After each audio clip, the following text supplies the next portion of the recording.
Assalamu alaikum class 5 students, this is Madiha Zaman and this is your lecture number 55 and the subject is computers. Today we will continue our work from page number 7. Page number 6 पे हमने इस chapter का recap zone कल पढ़ा था, last lecture में पढ़ा था सारा। उसके बाद हम चलते हैं पेज नंबर 7 पे। हमारी हैं fill in the blanks. Fill in the blanks को हम फिल करेंगे। नीचे 5 वर्ड्स दिए गए हैं, इनमें से हमने सूटेबल वर्ड लगा के फिल इन द ब्लैंक्स को फिल करना है। सबसे पहले है is an example of the first generation computers. First generation computers की क्या एग्जाम्पल है इनमें से? तो इसमें फर्स्ट वन आएगा ENIAC, ENIAC। ENIAC बेसिकली जो कंप्यूटर है वो फर्स्ट जनरेशन का कंप्यूटर था।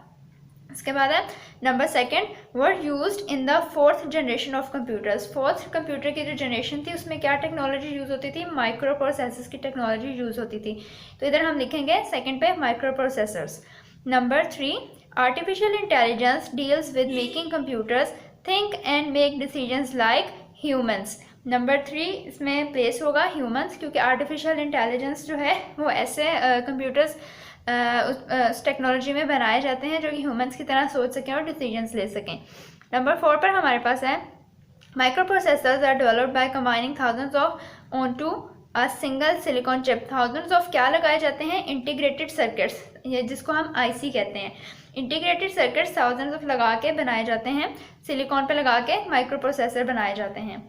Number 5 is a technique in which thousands of integrated circuits are combined onto a single silicon chip।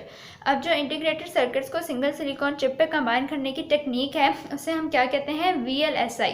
इसका मतलब होता है very large scale integration। तो इधर हम फिल करेंगे नंबर 5 पे VLSI। उसके बाद हमारे पास आ जाता है choose and tick the correct answer। ये हमारे पास MCQs हैं। इसमें सबसे पहला है name the computer that was used in second generation computers. Second generation में जो कंप्यूटर्स थे उसमें कंपोनेंट, हमने उस कंपोनेंट का नाम बताना है जो सेकेंड जनरेशन कंप्यूटर्स में यूज़ होते थे। तो इसमें नंबर C पे transistors is the right answer. इस आंसर को हम टिक करेंगे कि ट्रांजिस्टर्स की डिवाइस या ट्रांजिस्टर जो है टेक्नोलॉजी यूज़ की जाती थी सेकेंड जनरेशन कंप्यूटर्स में। नंबर 2 है हमारे पास which of the following is the characteristics of fifth generation computers. Fifth generation की इनमें से कौन सी करेक्टरिस्टिक्स है? तो इसका करेक्ट आंसर है हमारे पास D all of the above.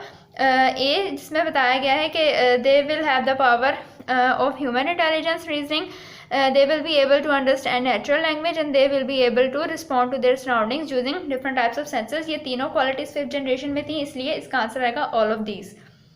उसके बाद है विच of the following is the characteristics of third generation computers. Third generation के कंप्यूटर्स की कौन सी खसूसियत है?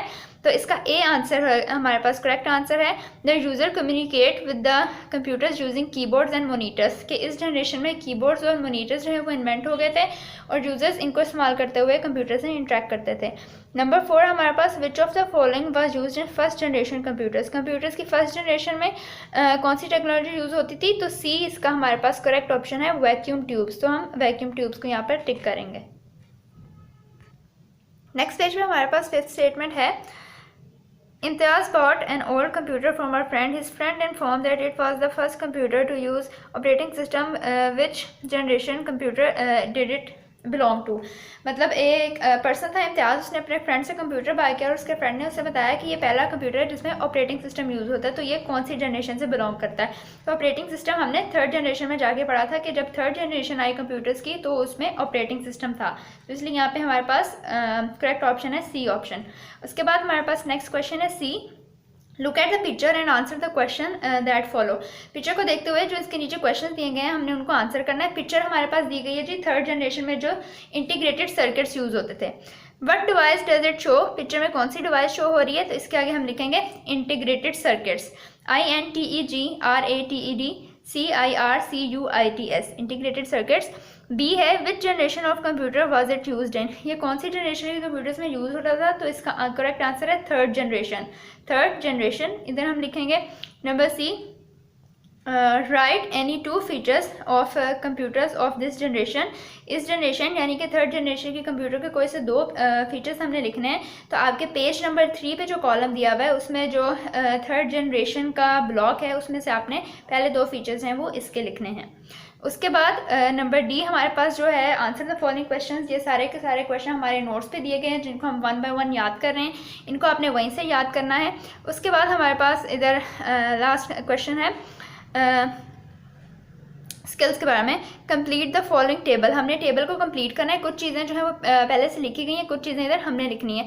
जैसे जनरेशन लिखी हुई है, टेक्नोलॉजी लिखी हुई है, उसका फीचर लिखा हुआ है। अभी इधर सिर्फ सेकंड लिखा हुआ है, तो हमने टेक्नोलॉजी बतानी है सेकंड जनरेशन में कौन सी यूज़ होती थी। यहाँ हम लिखेंगे ट्रांसिस्टर्स, TRANSISTORS ट्रांसिस्टर्स, और वन फीचर में हम लिखेंगे smaller and faster as compared to the first generation computers, कि ये फर्स्ट जनरेशन कंप्यूटर्स के मुकाबले में स्मॉलर थे एंड फास्टर थे। उसके बाद हमारे पास थर्ड में सेकंड पे लिखा हुआ है these computers will have the power of human intelligence and reasoning. Human intelligence और रीजनिंग की पावर इन कंप्यूटर्स में होगी। तो ये हमने कौन सा पढ़ा था, ये हमने 5th जनरेशन में पढ़ा था। तो इधर जनरेशन में हम लिख देंगे 5th, और टेक्नोलॉजी में लिख देंगे आर्टिफिशियल इंटेलिजेंस, ARTIFICIALINTELLIGENCE। लास्ट हमारे पास सिर्फ टेक्नोलॉजी लिखी हुई है जो कि है माइक्रो प्रोसेसर्स। और माइक्रो प्रोसेसर्स कौन सी जनरेशन में आए थे, 4th जनरेशन में आए थे। तो जनरेशन में हम 4th लिख देंगे। उसके बाद इसके फीचर में हम लिख देंगे smaller, energy efficient and reliable, के जो 4th जनरेशन के कंप्यूटर्स थे वो स्मॉलर थे, एनर्जी एफिशिएंट थे और रिलायबल भी थे। तो here the chapter 1 is finished. यहाँ तक जो है जितना आपका बुक वर्क है आज जो हमने पढ़ा है, इसको आपने अपनी बुक पे फिल करना है और साथ के साथ आपने इसको लाजमी याद भी करना है। तो चलते हैं हम अपने नोट्स की तरफ।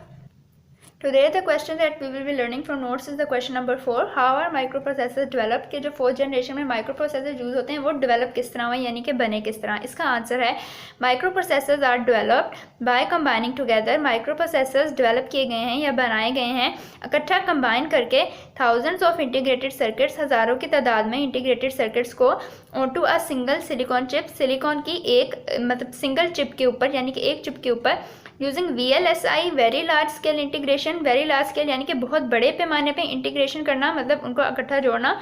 And ULSI ultra large scale integration, यानी कि वेरी लार्ज स्केल से भी बड़े पैमाने पे अल्ट्रा लार्ज स्केल इंटीग्रेशन। और VLSI और ULSI की टेक्निक्स को यूज़ करते हुए माइक्रो प्रोसेसर जो हैं वो डेवलप किए गए हैं। इस क्वेश्चन को भी आपने आज के बुक वर्क के साथ लाजमी याद करना है। This is all for today. अल्लाह हाफिज़।